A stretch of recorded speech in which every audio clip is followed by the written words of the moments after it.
오늘 아침 9시 반에 북한이 5차 핵실험을 해서 아마 다들 놀라셨을 겁니다. 저도 참 많이 놀랐습니다. 뭐 하려고, 도대체 김정은이가 뭘 생각하고 있나 하는 두려운 마음이 들었습니다. 미국 지질조사국의 보고에 의하면 진도 5.3의 지진 규모가 일어났다고 했습니다. 전에는 북한 핵실험이 3년마다 진행이 됐습니다. 그래서 2006년, 2009년, 2012년 그리고 올해 1월에 2016년 1월에 핵실험을 했는데 이게 8개월 만에 지금 4차에서 5차가 3년이 아니라 8개월 만에 그러니까 점점 이 핵실험 속도가 빨라지는데 이번에 한 10킬로톤 정도 실험을 했을 거라고 국방부는 예상을 하는데 미국의 미들버리 국제학연구소의 제프리 루이스는 10킬로톤이 아니라 대략 한 20 내지 30킬로톤 정도가 실험에 사용됐을 거라고 합니다. 30킬로톤이면요 히로시마에 터진 게 15킬로톤입니다. 그러니까 히로시마의 2배 정도를 이번에 핵실험을 한 거예요. 이게 만일에 서울에 떨어지면 한 200만이 그냥 죽는 거예요. 이 한 번 핵실험하는데 북한이 비용이 얼마 드느냐 하면 북한 사람 2년치 2300만 모든 국민이 2년치 먹을 식량을 그냥 빵 터뜨려 버리는. 더군다나 지금 국제 G20 그 국제회의에 지금 북한에 대한 제재 조치 협의를 하고 있는데 빵 터뜨렸습니다. 정말 기도해야 될 때가 아닌가 하는 생각이 들었습니다. 고린도 교회는 왜 이렇게 됐을까요? 북한은 왜 저렇게 됐는지 우리가 기도해야 되겠죠. 고린도 교회는 도대체 왜 이렇게 됐을까요? 세상 사람보다 더 타락하고 비윤리적이고 세상 사람보다 더 비열한 사람이 되어버렸습니다.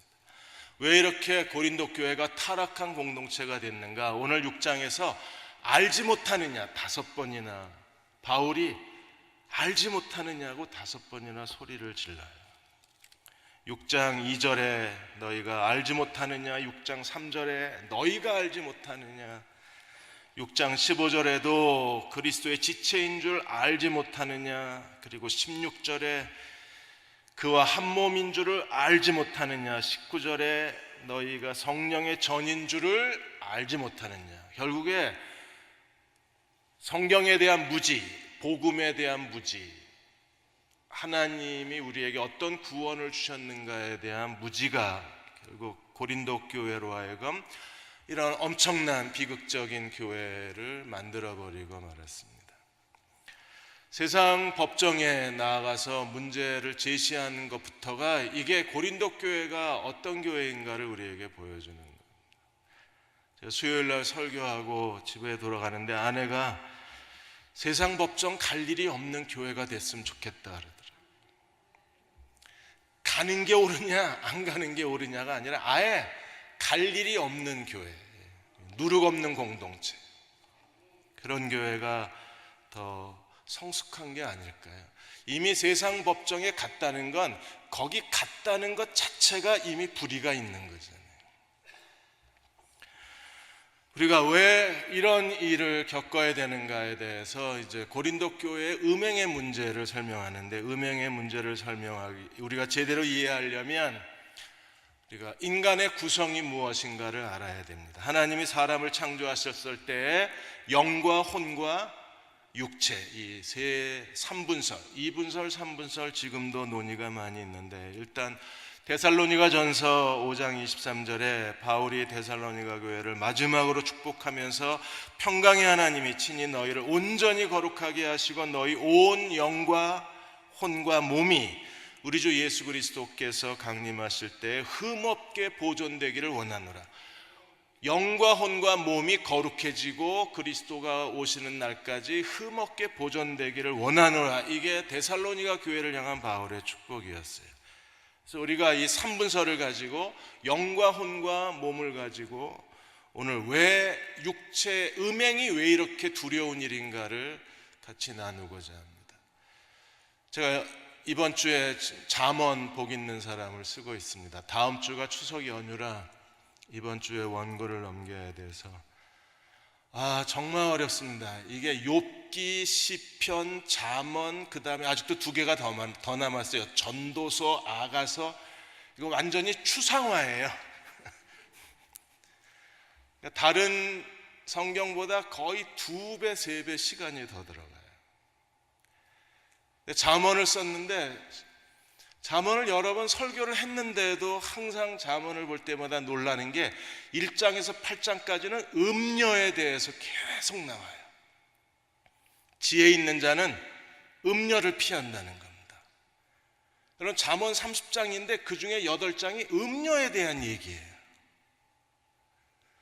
지금 고린도 교회도 제일 먼저 목회자에 대한 분열을 설명하고 그 다음에 음행부터 다룹니다. 음행이 왜 이렇게 중요한가? 여기에 육체에 대한 올바른 신학을 우리가 가져야 돼요. 하나님이 사람에게 왜 육체를 주셨는가를 제대로 이해하려면 이 영과 혼과 육체가 어떻게 하나님의 구원의 과정 속에 전개되는가를 이해할 필요가 있습니다. 먼저 첫째로 영입니다. 인간의 영은 하나님과 교제하는 기관이라고 그랬어요. 아담과 하와가 선악과를 먹고 너희가 정령 죽으리라고 그랬을 때 제일 먼저 영의 죽음부터 시작이 돼요. 영이 죽으면 하나님과의 교제가 단절이 됩니다. 그래서 하나님을 예배할 수도 없고 하나님과 교제할 수도 없고 하나님의 것을 즐거워할 수도 없어요. 그래서 하나님에 대해서 완전히 닫혀진 관계가 됩니다. 이 죽었던 영이 예수 그리스도를 믿고 구원받았을 때 제일 먼저 살아나는 게 거듭난 것은 영이라 그랬어요. 오늘 14절에도 6장 14절에 하나님이 주를 다시 살리셨고 또한 그의 권능으로 우리를 다시 살리시리라. 다시 살리시는데 제일 먼저 다시 살리시는 게 영을 다시 살리세요. 그래서 예수 그리스도를 믿고 영이 다시 산 사람들은 그 영이 다시 살아남으로 인하여 하나님과의 교제가 다시 시작이 되는 거예요. 로마서 8장 10절 11절에 이렇게 말했습니다. 그리스도가 너희 안에 계시면 몸은 죄로 말미암아 죽은 것이나 영은 의로 말미암아 산 것이라. 그래서 예수 그리스도를 믿으면 그리스도가 우리 안에 내주하시면 제일 먼저 영혼 육체 가운데 영이 먼저 살아나요. 육체는요 아직 죄 가운데 있습니다. 이 육체는 맨 나중에 구원을 받습니다. 여기서 그리스도인의 온갖 신앙의 혼란과 딜레마가 여기서 일어나는 거예요. 우리가 영이 먼저 살아나고 그 다음에 11절에 보시면 예수를 죽은 자 가운데 살리신 이의 영이 너희 안에 거하시며, 그래서 영이 먼저 살아나고 이 영에 누가 거하세요? 성령이 내주하시는 거예요. 성령이 내주하셔서 그리스도 예수를 죽은 자 가운데 살리신 이의 영이 살리신 이가 너희 안에 거하시는 그의 영으로 말미암아 너희 죽을 몸도 살리시리라. 그래서 성령이 우리 영 안에 내주하셔서 우리의 나머지 구원의 과정, 혼의 자아의 구원, 육체의 구원을 완성시키시는 분이 내 안에 계신 성령입니다. 그래서 영이 다시 살아나야 하나님에 대한 지각이 생기고 하나님을 즐거워하고 하나님을 예배할 수 있어요. 이번에 미국의 테네시주의 보안관 두 사람이 보안관 공식 페이스북에다가 신앙의 글을 올렸습니다. 예수가 다시 살아나셨다, 예수께서 우리의 죄를 위하여 십자가에 죽으셨다는 페이스북에 글을 올렸는데 이게 한 시민이 보고 이걸 무신론 단체에다가 고발을 해버린 겁니다. 그래서 미국의 무신론자 협회가 이 두 명의 보안관하고 그 주 정부를 고발을 해서 이번에 4만 1,000달러 벌금이 나왔어요. 4만 달러면 한 4천만 원 이상이에요. 4,100, 4,200만 원 정도. 신앙의 글입니다. 그냥 자기가 그리스도인이기 때문에 자기가 믿는 신앙을 페이스북에 올렸는데 이제 페이스북에서 다 지워라. 그리고 페이스북에다 더 이상 글 쓰지 마라. 댓글도 쓰지 못하게 하라. 이렇게 법정 처리가 된 겁니다. 진짜 무신론자입니다, 이 사람들은. 어떤 사람들은요, 그리스도인이라고 말하면서 무신론자처럼 행동하는 사람이 있어요. 왜 그래요? 아직도 영이 죽어 있어서 그럽니다. 전혀 하나님에 대한 인식이 없고 하나님에 대한 감각이 없는 사람들이에요. 우리가 그리스도를 믿음으로 영이 다시 살아나면 이제 두 번째로 우리의 자아, 혼이 구원을 받습니다. 자아는요, 지성과 감정과 의지로 구성이 되어 있습니다. 그래서 인간의 모든 본능을 행위화시키는 게 인간의 자아예요. 지성은 해석하고 감정은 동의하고 의지는 실천한다고 말씀을 드렸습니다. 제가 몇 번 이 설교를 했는데 다 기억나시죠? 네. 그래서 육체적 원시적 욕구로부터 자아 실현의 욕구, 하나님을 더 잘 섬기게 싶다는 영적인 욕구까지 계속 인간의 본성이 신호를 보내오면 그 신호를 해석하는 게 지성이에요. 아, 내가 하나님께 좀 더 영광을 돌리고 싶구나. 그러면 감정이 동의를 합니다. 정말 나도 하나님께 영광을 돌리며 살고 싶어. 그러면 의지가, 그러면 내가 어떻게 하나님께 영광을 돌릴 수 있을까를 찾아내기를 시작해요. 아, 배고파, 아, 졸려로부터 시작해서 하나님을 잘 섬기고 싶어. 이 모든 인간의 육체적 본성, 영적 본성을 해석하고 동의하고 실천하게 만드는 게 인간의 자아예요. 이게 죽어있는 상황에는요, 하나님보다 돈을 더 사랑하고, 이 자아가 죽어있는 경우에는 하나님보다 쾌락을 더 사랑해요. 그래서 돈이냐 하나님이냐 그랬을 때 죽어있는 자아는 돈이 주인입니다. 그런데 이 자아가 그리스도의 십자가의 고난으로 자아가 변화되고 성화에 이르게 되면 어떤 변화가 일어나요? 이제는 내가 사는 것이 내가 아니요 그리스도가 사는 사람으로 바뀌어요. 돈을 사랑하는 게 아니라 죄를 사랑하는 게 하나님을 사랑하는 사람으로 사랑이 바뀌어요. 그래서 갈라디아에 있는 것처럼 육체의 소욕을 따라 사는 게 아니라 성령의 소욕을 따라 사는 사람으로 완전히 자아가 바뀌는 겁니다. 이걸 우리가 성화된다는 거잖아요. 갈라디아 2장 20절에 내가 그리스도와 함께 십자가에 못 박혔나니 그런즉 이제는 내가 산 것이 아니요 내 안에 그리스도가 사시는 것이라. 내가 사는데 내가 아니요 그리스도라. 이 아니요 그리스도를 믿는 믿음으로 사는 것이라. 이걸 바꾸어내는 게 그게 성령의 고난이고 성령의 변화인 거예요. 우리는 철저하게 자기중심적입니다. 나밖에 모르고 나만 편하면 되고 나만 괜찮으면 다 괜찮은 거예요. 그런 사람이 완전히 바뀌어서 이제는 내가 아니요 자기를 부인할 줄 알고 그리스도로 사는 사람으로 바뀌는 거예요. 갈라디아 5장 16절 17절에 너희는 성령을 따라 행하라. 그리하면 육체의 욕심을 이루지 아니하리라. 육체의 소욕은 성령을 거스리고 성령의 소욕은 육체를 거스리나니 이 둘이 서로 대적하므로 너희가 원하는 걸 하지 못하게 하려 함이라. 내 안에서는 계속 줄당기기가 있고 영적 싸움이 있고 그야말로 매일같이 전쟁 중입니다. 육신의 소욕은 성령의 소욕대로 순종하지 못하게 하고 성령의 소욕은 육신의 소욕대로 살지 못하도록 계속 우리를 두고 치열한 영적 전투가 벌어지는 게 우리의 마음이고 우리의 하루하루의 삶인 거예요. 지난번에 제임스 화이트 고든 코넬 신학교 학장이셨던 그분이 미국인들을 대상으로 해서 조사를 했다고 했습니다. 많은 미국인들이 최근에는 종교가 없다, 교회 가기 싫다, 신앙에 얽매이기 싫다, 나는 교회를 거부한다 이렇게 큰 소리로 말을 합니다. 그래서 에머리 화이트 박사가 why? 너는 왜 그런 말을 하느냐? why라는 질문을 가지고 사람들을 조사를 해서 왜 교회가 싫으냐? 왜 신앙을 거부하냐? 그러자 제일 먼저 나온 대답이 교회는 다닐 만한 가치가 없다 그랬어요. 이게 육체의 소욕 아니에요? 다닐 만한 가치가 없다. 다닐 만한 가치가 없기 때문에 더 다녀야 되는 게 교회 아닌가요? 아니시군요.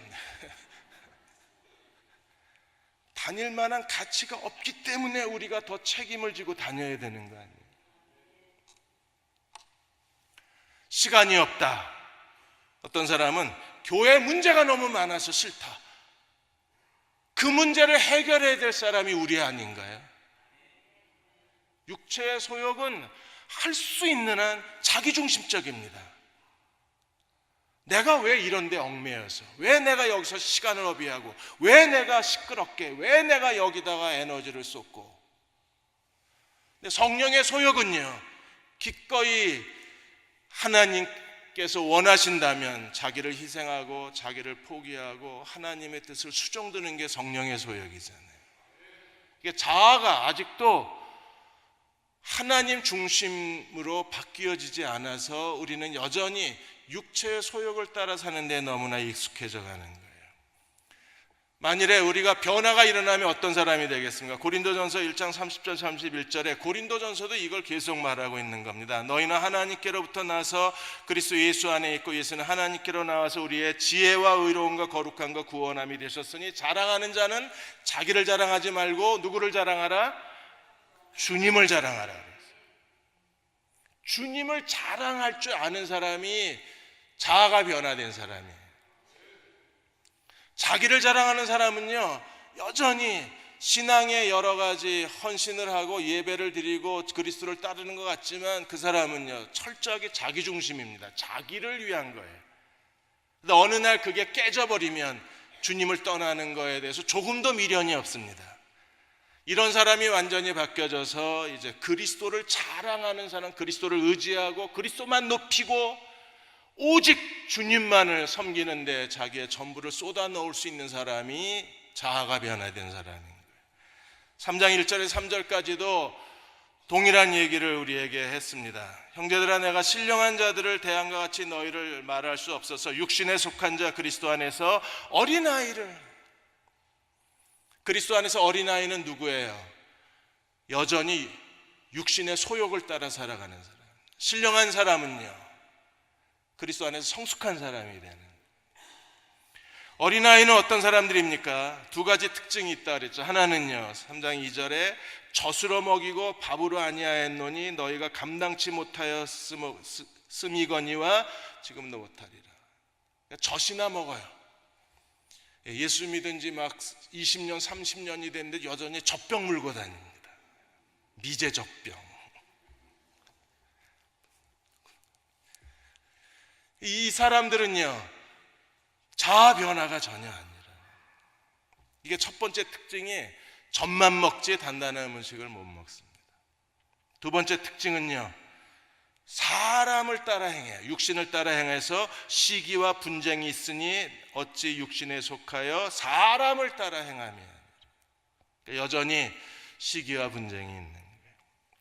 3장 11절 12절에 예수 그리스도 터 위에 우리가 집을 짓는데 두 가지 건축 재료가 있다고 했습니다. 기억나시죠? 하나는요, 금과 은과 보석이고 또 하나는 나무나 짚이나 풀로.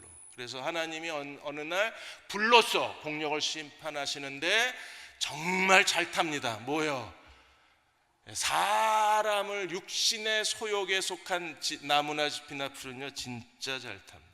그런데 금과 은과 보석은요, 성령의 소욕을 따라 살아가는 신령한 사람들이에요. 성숙한 사람들. 지난번에 오체 불만족 그 저자 오토다케가 불륜을 저지르고 그리고 공식 사과를 했었잖아요.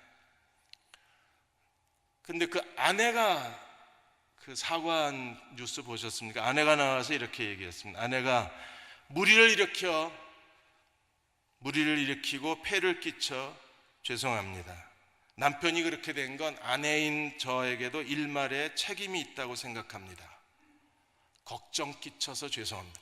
누구보다도 분노하고 울고 그리고 자기가 당한 거에 대해서 울분을 토해내야 할 오토다케 부인이 오히려 대국민 사과를 하는 거예요. 폐를 끼쳐서 죄송합니다. 2015년 1월에 IS의 인질로 잡혀 있었던 유카와 하루나가 일본 그 IS에게 참수형을 당했어요. 그게 동영상으로 다 떴습니다. 그래서 일본이 경악을 하고 아베 총리가 어떻게 하든 일본을 그 인질을 석방하려고 애를 쓰고 그런 일들이 일어났었잖아요. 그때 아버지가 처형을 당한 뒤에 아버지 쇼이치가 일본 언론 앞에서 이렇게 얘기했습니다. 정부의 관계자들께 자식 일로 폐를 끼쳐서 정말 죄송합니다. 큰 도움을 주셔서 감사합니다. 일본 사람들은 다른 사람에게 폐 끼치는 걸 정말 싫어해요. 그래서 어려서부터 다른 사람에게 폐를 끼치지 말라가 그 국민 정신교육입니다. 그래서 폐를 끼치지 않는 게 일본인의 고유의 민족성이라고까지 얘기를 하잖아요.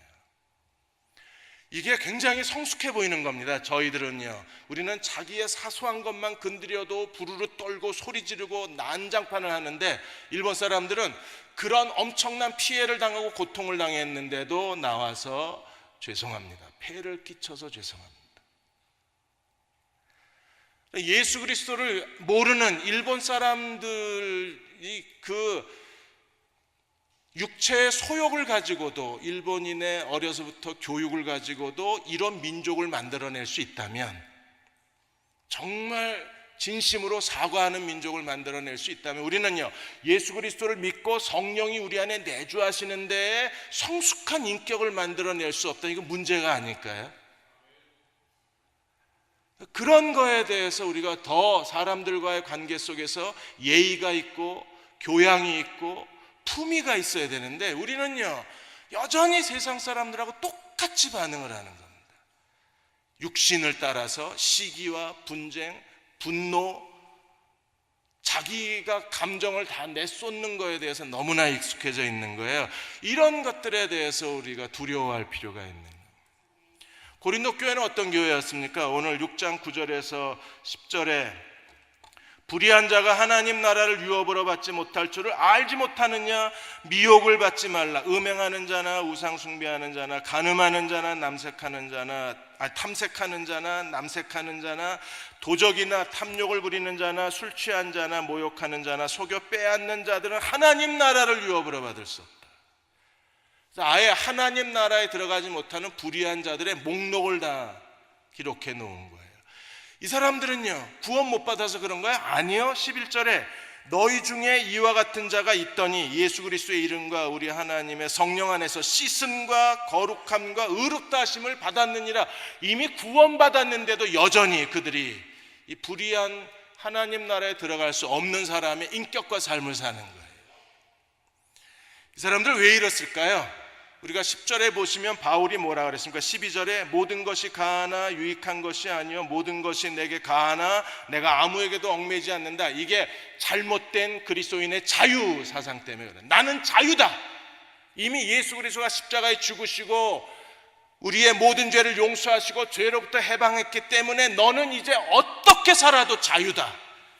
구원파도 똑같은 얘기 하잖아요. 저 용산에 계신 분들이 너는 이미 구원받기 때문에 예배드릴 필요 없다. 구원받았기 때문에 더 이상 회개 기도할 필요가 없다. 너는 구원받았다. 죄에서 해방받았다. 네 맘대로 살아라. 이렇게 그걸 그리스도인의 자유라고 잘못 가르쳤죠. 지금 일부 사람들이 고린도 교회에 와서 네가 아무렇게 살아도 돼. 왜? 너는 구원받았으니까. 넌 자유야. 이게 잘못된 자유를 가르친 거예요. 그래서 많은 사람들이 예전에 살았던 삶을 그대로 반복하고 있는 겁니다. 그 많은 사람들이 우상숭배, 음행, 간음, 탐색, 동성애에 빠지고 그리고 도적질하고 탐욕을 부리고 술 취하고 사람을 모욕하고 속여 빼앗는 거에 대해서 죄책감이 전혀 없는 거예요. 우리가 정말 그리스도로 말미암아 구원을 받은 사람이라면 씻음과 거룩하게 하심과 의롭다 하심을 받았다면 삶의 변화가 일어나요. 그건 그 사람의 인격과 삶으로 증명이 돼야 되는.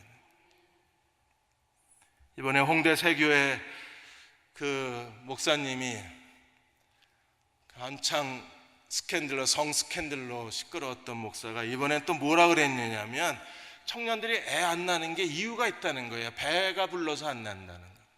청년들을 가난하게 만들면 다 애를 열심히 낳을 거래요. 그리고 이 얘기가 출애굽기 1장 설교하는 데 나왔어요. 그럼 출애굽기 1장에 이스라엘 백성이 바로에게 탄압을 받을수록 생육하고 번성해서 애가 많이 나왔잖아요.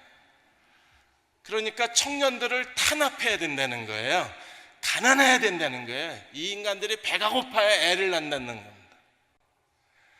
여러분, 출애굽기 1장은요 하나님이 번성케 하신 거예요. 가난하고 억압을 당해서 애를 낳은 게 아니라 성경에 보면 뭐라 그랬어요? 하나님이 번성케 하신 겁니다. 근데 그걸 자의적으로 해석을 해서 청년들이 배가 고파야 애를 난다 그러니까 네티즌들이 달려들어가지고 이게 무슨 목사냐고 소리를 지르고 있는 겁니다. 왜 이럴까요? 이게 아직도 자아가 체인지가 안 돼요. 세 번째, 이제 육체로 넘어갑니다. 육체를 구원받는데 육체는 언제 구원받아요? 그리스도가 재림하실 때 우리는요 무덤에서 육체의 구원을 경험하고, 그리고 살아있다면 우리는 산채로 변화를 경험하게 될 것입니다. 죽었던 영이 다시 살아나고, 죽었던 자아가 다시 살아나고, 그리고 죽었던 육체가 다시 살아나야 돼요. 그래서 반드시 육체, 우리가 지금 살아있지만 죽어가는 거잖아요, 계속. 그래서 하나님께서는요 그리스도의 부활하신 그리스도로 말미암아 우리의 영과 혼과 육체를 다 부활시키고 계신 거예요. 데살로니가전서 4장 16절 17절에 주께서 호령과 천사장의 소리와 하나님의 나팔 소리로 친히 하늘로부터 강림하시리니 그리스도 안에서 죽은 자가 먼저 일어나고. 무덤, 그래서 저는 장례식을 하면서 항상 무덤은 거룩하고 무덤은 아름답고 무덤은 신성하다 그럽니다. 왜요? 거기가 부활의 장소예요. 그래서 무덤은 정말 거룩합니다. 거기서 우리가 죽은 자가 먼저 일어나고 그 후에 살아남은 우리도 그들과 함께 먼저 무덤이 열려서 부활해서 신령한 육체로 이 사람들이 살아나고, 그 다음에 우리가 그 사람들하고 같이 그들과 함께 구름 속으로 끌어올려 공중에서 주를 영접하게 하시리니 그리하여 우리가 항상 주와 함께 있으리라. 육체도 하나님의 구원의 중요한 순서예요. 그러므로 우리는요 육체가 무엇인가에 대한 올바른 이해와 지식과 신학이 필요한 겁니다. 여러분, 세상은요 정말 몸 중심의 거대한 제국을 이루었잖아요. 세상 사람들은 몸에 대한 확고한 철학을 갖고 삽니다. 그들은 자기에게 육체가 뭐라는 걸 너무나 잘 알아요. 그래서 사는 게, 삶의 모든 가치관이 다 어디에 집중되어 있습니까? 육체에 집중이 되어 있어요. 그래서 그 사람들은 강력한 몸의 가치관을 가지고 사는 것 자체가 몸을 위해서 살잖아요. 다이어트하고 뭐 좋은 음식 먹고 운동하고 등산 가고 모든 게 다 아름다운 몸, 건강한 몸을 만드는데 사람들은요 모든 에너지가 다 거기에 쏟아요. TV 프로그램에 보면 이게 무슨 의과대학 강의를 듣는 건지 이게 TV 예능 프로그램인지 이해가 안 되잖아요. 부채는 무슨 뭐 아들내 뭐 딸내가 들어있고 뭐 온갖 영양소가 들어있어서 뭐 암에 좋고, 그걸 우리가 왜 알아야 돼요? 근데 그렇게 안 하면 요즘엔 사람들이 보질 않는 겁니다. 왜요? 적어도 몸이라는 거에 대해서는 모든 사람이 거의 전문가 수준입니다. 저희 교회 의사 한 분이, 장로님 한 분이 어느 날 얘기를 하는데 아예 환자가 자기는 어떤 약을 먹어야 된다고 써가지고 온대요. 그래서 의사한테 이 약 처방해달라고, 자기가 더 전문가가 되는 겁니다.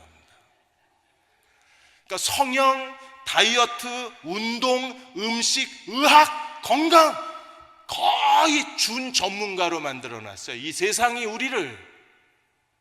세상이 먼저 가요. 항상.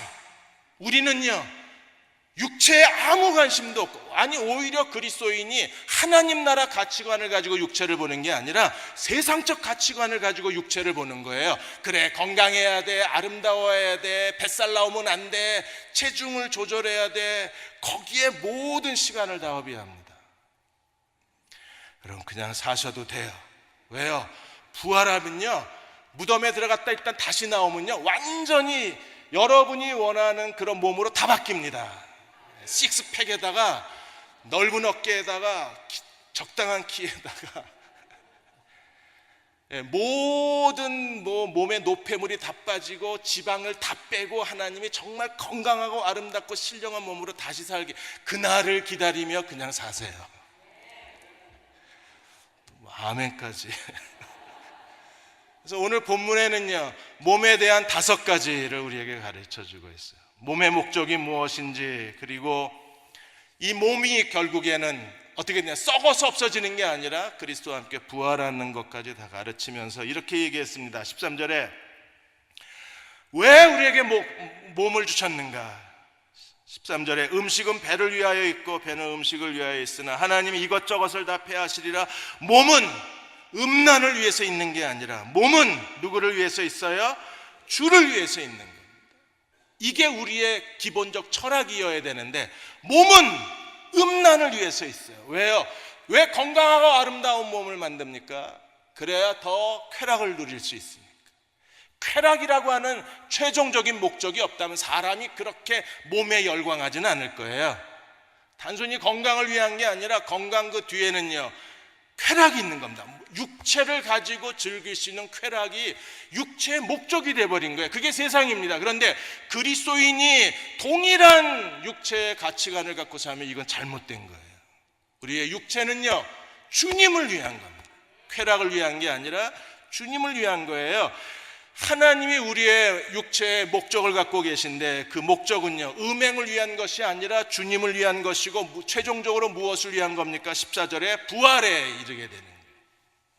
하나님의 구속사가 거기서 완성이 되는 거예요. 그러므로 그리스도는요, 우리 육체 안에서 살고 우리 육체를 영화롭게 하시는 분이시고 우리 육체를 통해서 하나님의 일을 감당하시는 게 주님이신 거예요.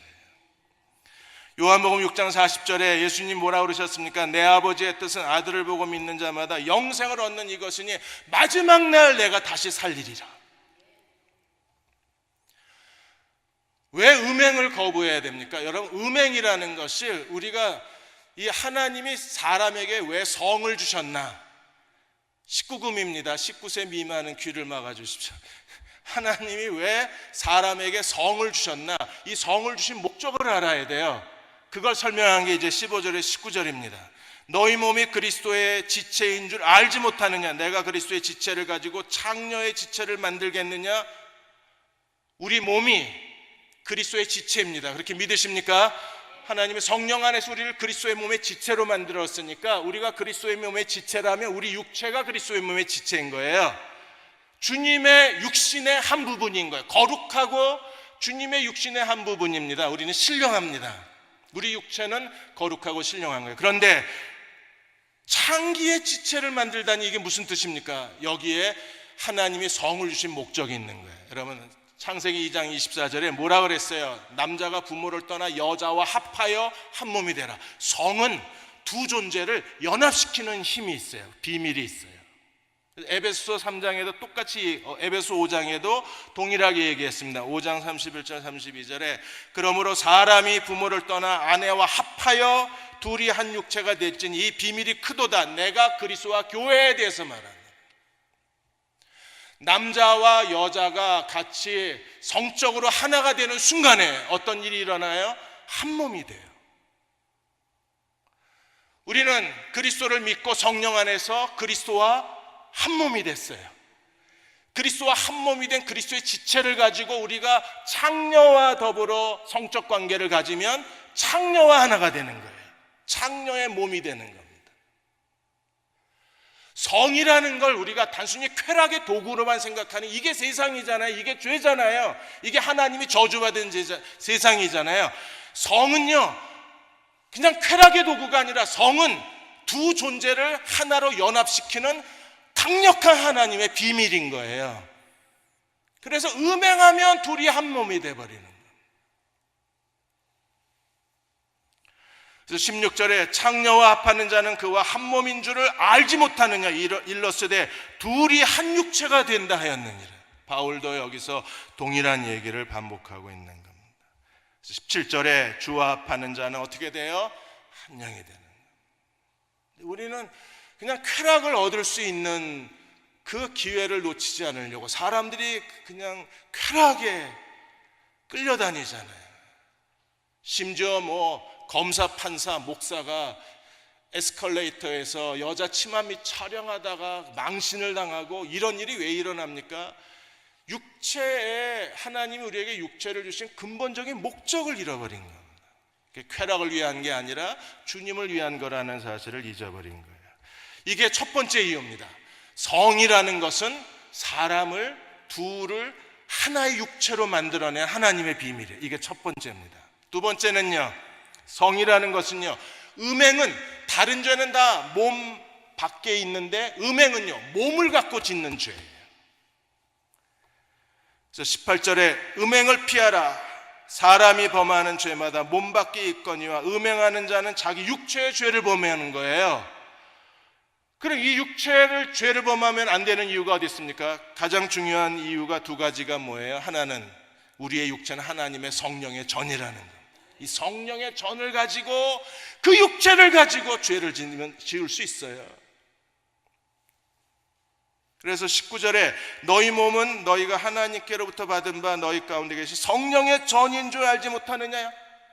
성령의 전을 가지고 죄를 지을 수는 없잖아요.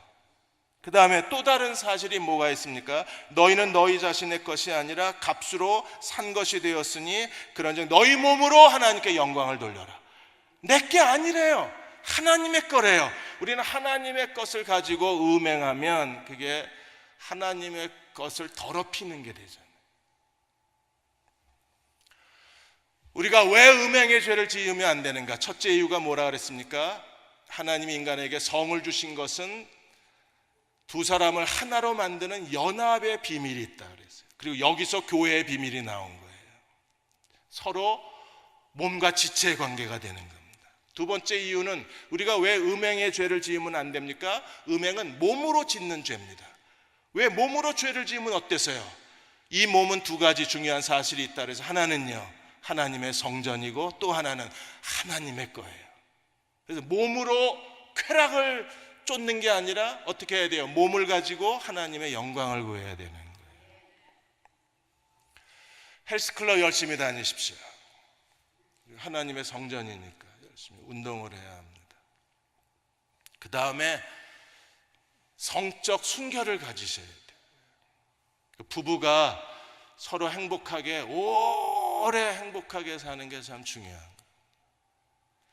근데 우리는 살면서 이게 지금 결혼을 늦게 하든지 아니면 재혼을 법적으로 허락하든지 막 이런 움직임이 일어나요. 왜요? 결혼하고 너무 오래 같이 살아요 지금.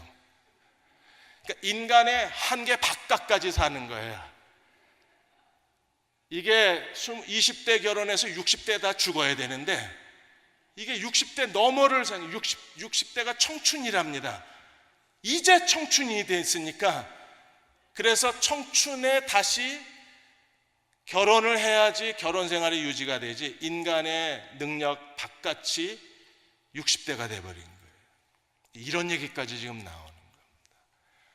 우리가 서로 행복한 부부가 돼야 될 중요한 이유는 내 몸이 하나님의 성전이고 내 몸이 하나님의 소유고 내 몸이 그리스도의 지체이기 때문에 이 몸을 가지고 죄를 지을 수는 없어요. 몸을 가지고. 그래서 오래 행복하게 살아야 돼요. 어떻게 오래 행복하게 살 수 있나? 아내와 더불어 남편과 더불어 일본에서 30대 3040 주부 609명을 대상으로 해서 조사를 했습니다. 2시간 이상 대화를 나눈 부부가 정말 행복하고 서로 친절하고 서로 따뜻했대요. 그런데 하루에 30분 미만 대화를 나눈 부부는 40%가 불륜에 빠졌답니다. 그래서 대화를 많이 나누라. 얼굴도 보기 싫으시죠? 근데 오늘 밤 기도하시고 다시 회복하셔서 이게 정말 이게 무서운 저주예요. 옛날 삶의 패턴으로 돌아가야 이게 건강한 가정생활도 가능한데 이게 이제 가정생활 패턴이 다 깨져버리는 거예요. 이게 그러니까 황혼 이혼이 늘어날 수밖에 없어요. 이제 더 이상 서로에게 얽매이기 싫은 겁니다. 근데 이럴 때일수록 우리는 하나님을 의지하고 정말 성령의 열매를 맺으면서 부부가 서로 행복하게 사는 게 몸으로 죄를 안 짓는 유일한 방법입니다.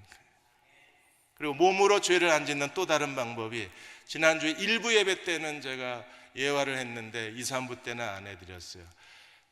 하루에 5가지 이상 감사를 하십시오.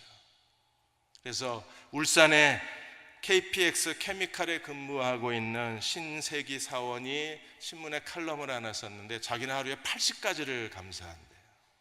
처음엔 5가지로 시작을 하다가 자기의 삶이 바뀌고 아내를 대하는 태도가 바뀌고 자녀들을 대하는 태도가 바뀐 거예요. 어느 날 아들이 큰 일을 저지르고 집에 돌아왔는데 보통 때 같았으면 붙잡아 앉혀놓고 버럭 소리를 지르고 때리고 야단을 쳤을 텐데 감사를 한 다음에는요, 아이를 책망하지 못하겠더랍니다. 그래서 오히려 아들에게 내가 정말 네가 있어서 감사하다고 감사 편지를 애한테 보내니까 애가 그 편지를 읽고 통곡하고 울은 거예요. 그리고 나서 애가 바뀌었어요. 성적이 오르기 시작하고, 영어학원을 다녔는데 영어학원의 그 레벨이 업그레이드 되고 사람이 바뀌고 직장 생활도 다 바뀌는 거예요. 그래서 지금은 하루에 80가지를 쓴대요. 여러분, 하루에 80가지는요 거의 활동하는 모든 시간을 감사하는 겁니다. 우리가 그래야 되지 않을까요? 하나님의 성전인데 일어나는 모든 일을 감사하고 살면 그 사람이 그리스도의 지체고 하나님의 성전이고 그 사람이 하나님의 소유면, 내 몸이 하나님의 소유면, 내 시간도 하나님의 소유고, 내 환경, 내 안에 일어난 모든 일도 다 하나님의 소유면 감사하고 살아요. 그래서 감사하는데 또 다른 거룩한 즐거움을 그분은 누리고 사셨어요. 우리도 감사해 봅시다. 하루 80가지.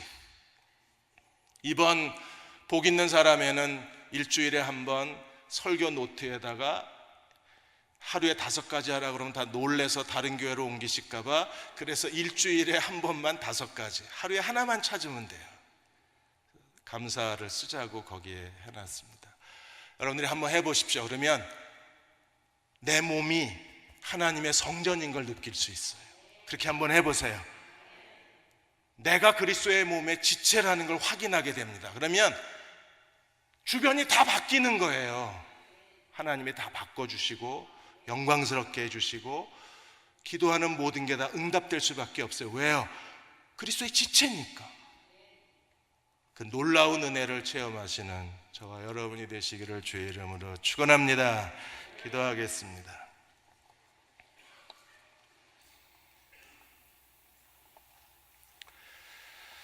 아버지 하나님,